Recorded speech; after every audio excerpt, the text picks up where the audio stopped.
உன் நண்பர்களுக்கு நீ காண்பிப்ப. என்ன தெரியுமா, இந்த இடத்துல தான் நான் ரொம்ப அவமானப்பட்டேன். இந்த இடத்துல தான் நான் என் பிள்ளைகளோட வெக்கத்தோடு நான் வாழ்ந்துட்டு இந்த தேசமே வேணாம், இந்த ஊரே வேணான்னு ஓடிட்டோம். ஏன் தெரியுமா, எங்கே நீ எங்களால் வாழ முடியல.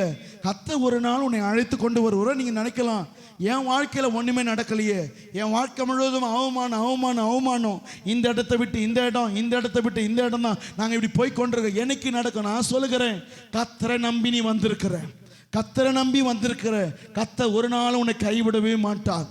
அவர் சொன்னதை உன் வாழ்க்கை செய்கிற வரைக்கும் நான் புரிஞ்சு கொள்ளுங்க. நீயே நான் ஆரம்பத்தில் சொன்னது போலதான், ஒருவேளை நீ தகுதி இல்லாதவனை போல இருக்கலாம். இந்த காலவிடத்தில் நீ தேவனிடத்தில் வந்து ஒப்புருவாய்ப்பார். ஆண்டவரே, என் வாழ்க்கை நான் வெக்கத்தை கண்டது தான் அதிகம், அவமானத்தை கண்டது தான் அதிகம். இன்னும் என்னை அதே மனிதனை தூசிக்கிறாங்க, அதே மனுஷனை நிந்திக்கிறாங்க. எப்பப்பா என் தலையை நிமிர செய்வீங்க, எப்பப்பா என்னை உயர்த்துவீங்க?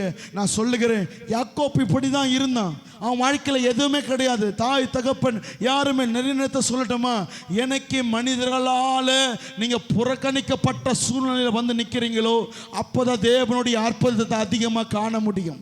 எனக்கு மனிதரோட உதவி ஒத்தாசை பணம், எனக்கு சொந்த பந்தம் யாருமே இல்லைன்னு தனி மரமாந்து நிற்கிறீங்கன்னா சொல்லட்டுமா, கர்த்தர் உனக்காக எழுந்தருள்வதையும் கர்த்தர் உனக்காக வந்து நிற்பதையும் உன் கண்களினால் காண முடியும்.